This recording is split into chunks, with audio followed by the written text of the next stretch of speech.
is another GG33 podcast, and today we have a holistic medicine expert. My man Troy, let's get right into it. Who are you? What do you do? And exactly why the hell should people listen to you? That's a great question. Well, I'm Troy Casey, the certified health nut. I've created that moniker for the last 20 years on social media. I was sitting in the Amazon rainforest drinking ayahuasca with the Shipibo Indians, and I had a huge heart opening. And I just realized the way of the world at the time. It was 2006. We had just started the Iraq War. I knew that there was so much BS around that. And I heard a plane go up above me, and I could gauge it was about 40, maybe 50,000 feet. It was way up there. And most commercial jetliners, I think they fly as high as 35, 40,000 feet, right around there. And it was way up there. And I hadn't heard a plane in a couple of weeks. I was sitting in the Amazon. And I just started thinking about the people getting bombs dropped on them in Iraq and how terrible that is. And the oil exploration was one of the number one deforestation components in the Amazon. And I was really guided to make a difference in this world. And then I realized George Bush, was pulling off whatever he was doing over there. And, that guy, there's so much hate. And I realized that guy actually needs more love. And so for the last 20 years or so on social media, I've been doing my best to raise awareness at the same time as, cheering human beings on. How do we expect the world to be healthy if we are not healthy ourselves? As above, so below is the natural law of correspondence. And so it's time to take care of our own real estate, our side of the street, if you will. And so I've been teaching various components of that on my social media over the years. And so holistic health is mental, emotional, physical, and spiritual. And I've identified 9 pillars of health that I put in my book and my online curriculum. So you're a 9 life path, and you have 9 pillars to success. Yes. Was that done on purpose? Was that done on purpose? Well, I'm sure to one degree or another, and that's just the way it shook out ultimately.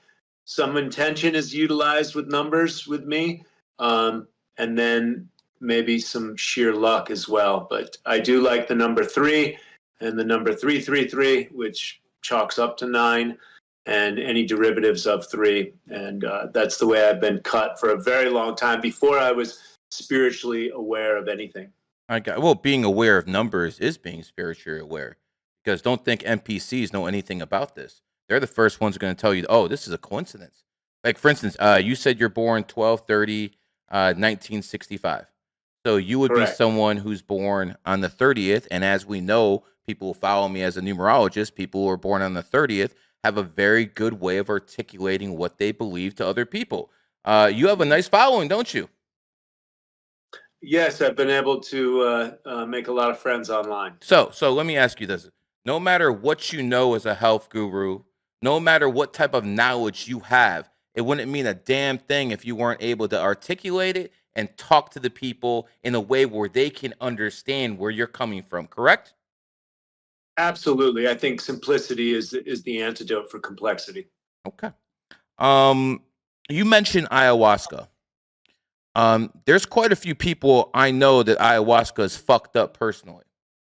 Now, when you talk about ayahuasca, from what I understand, the person who's administrating the ayahuasca has to do everything correctly, because if they don't, they risk fucking someone up. Is this true or not in your experience? Yes, this has a component. So the shaman is known to put up an arcana of protection, a dome of protection in the ceremony and for the people. And there are black magicians, brujos, in the Amazon, people that are misusing this type of spiritual energy. So it's very important, whoever you allow into your energy field, much less on high-powered psychedelics, that they have pure intent at heart. Maybe you have your own connection to God as well. I think that's very important. I also think it's important to have some type of spiritual ballast or backbone that you've practiced. kind of a little knowledge of self before embarking on a journey like that. The psychedelics are a tool; they're not a say-all, end-all, and definitely you can get messed up with the wrong person. Absolutely. What would you say to someone who said, "Listen, I believe that ayahuasca is something I should try. I believe that DMT is something I should try, but listen, where do you expect me to get it here in the United States of America? If so, so they might get some shit that fucks them up. It's not even the real thing. What would you recommend to people who say, listen, I want to try this stuff, but I mean, it's not like we can go to the local pharmacy and get this. And the people who deal it on the streets, they're not always the most trustworthy people in the world, as you can imagine. So what would you do? What would you say to people like that? Well, my advice is do your research, do your due diligence, ask around, give it the old collegiate spirit, ask around if anybody's had some experiences. Obviously, you can search on the internet. There are reputable people on the internet. Um, Would and you would you like to yeah, give some names out? well, Up to you. If you I don't, you haven't. don't.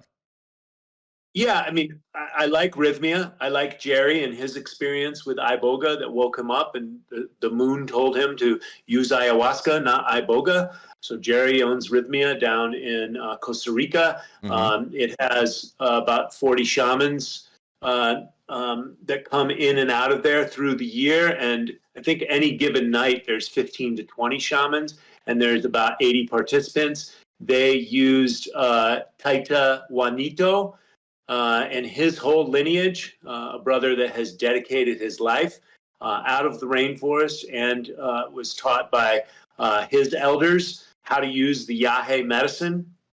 There was another gentleman by the name of Brad down there, had very powerful and very resonant, balanced healing energy. So what I saw with Jerry and how he set up the template down there, I thought that they do very good work.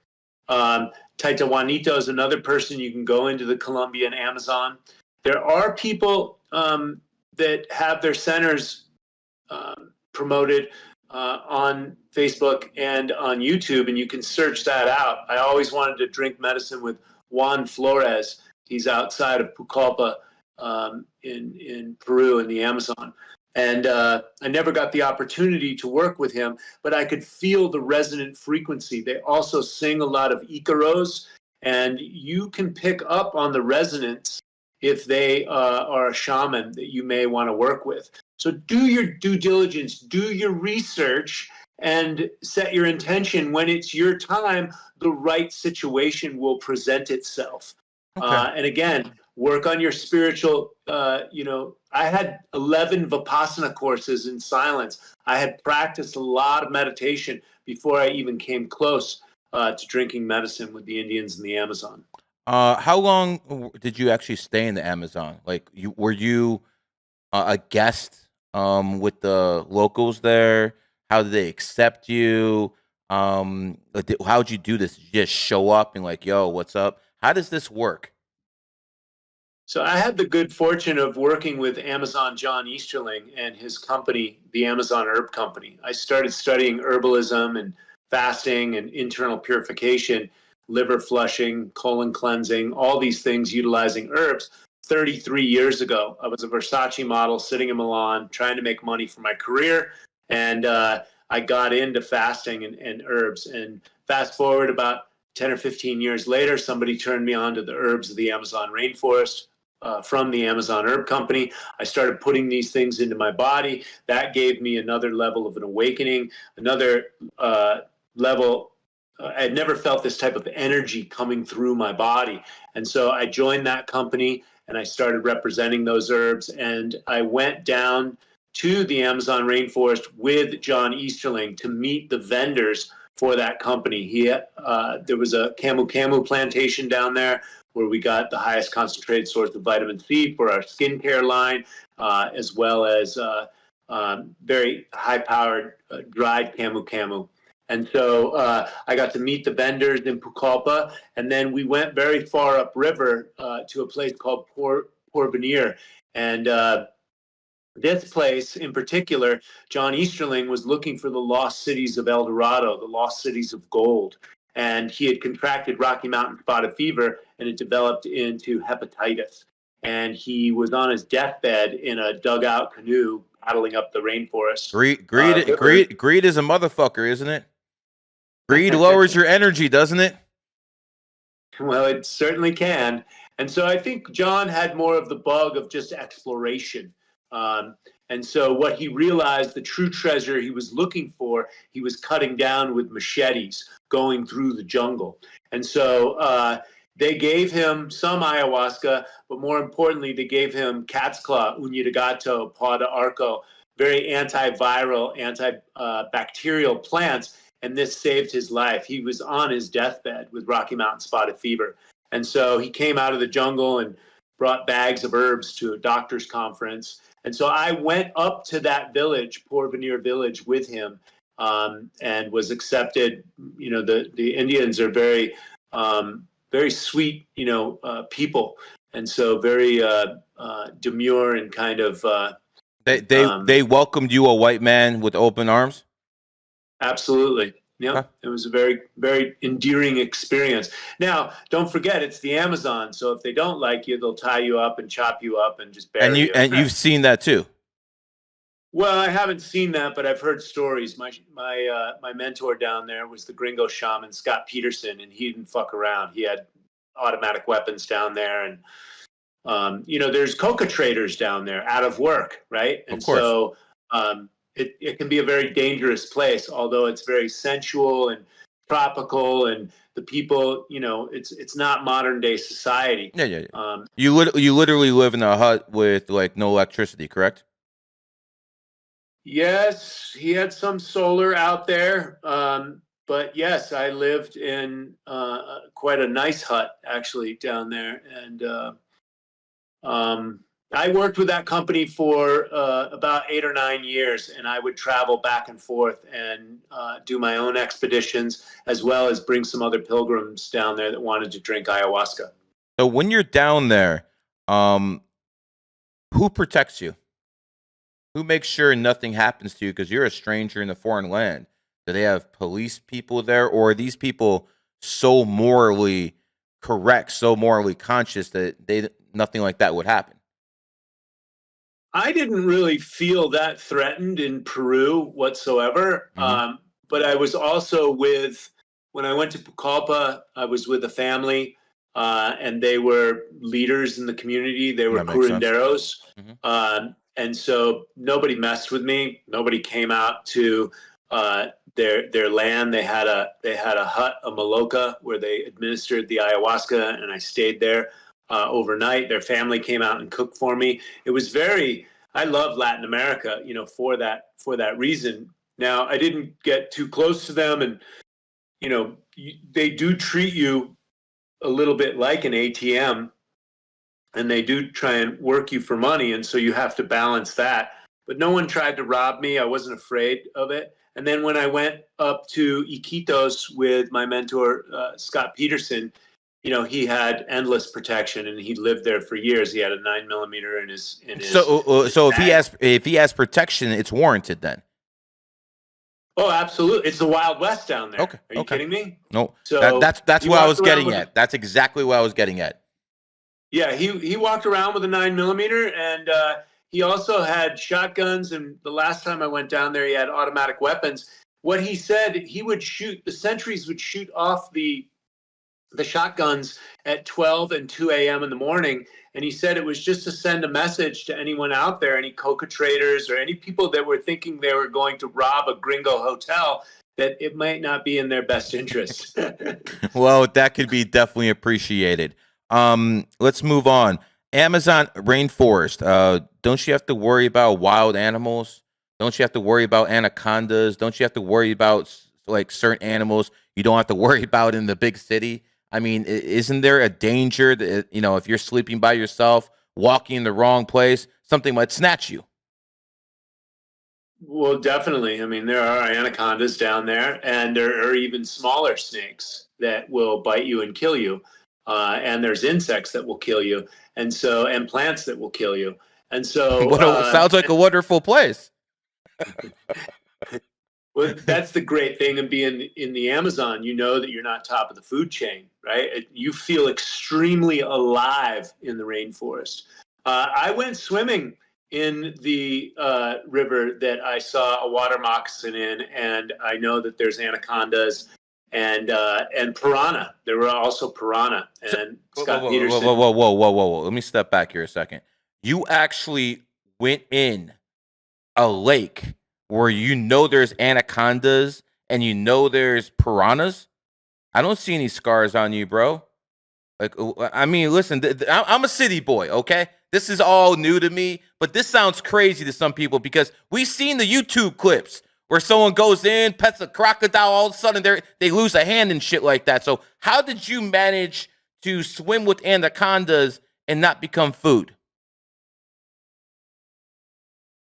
You know, I don't know. Maybe the spirits down there, they respect my spirit. I wanted to go in. It's hot, and ayahuasca makes you hot, and I wanted to go swimming in the river, and I enjoyed it. And Scott would go in there, and I brought one of my Aboriginal buddies down there, Will Hannigan, and he is from Australia. He harvests South Sea pearls where there's saltwater crocs and great white sharks, and so he had no fear. I had no fear. I don't know. You only live once, kind of thing. I assume you know those anacondas and those poisonous snakes and insects get a couple hundred people every year at least, right? I mean, yeah, I hear stuff about this all the time. So you do have to be more aware of your surroundings in areas like that than chilling in Miami or Chicago. Then again, depends on what part of Chicago you could get shot. So, yeah, I guess. Mean, Chirac, they got all sorts of illegal weapons down there, and young kids that are nuts and nothing else to live for. So that's what happens. That's what happens when you have fathers in your lives. That's exactly what happens. Let me ask you something.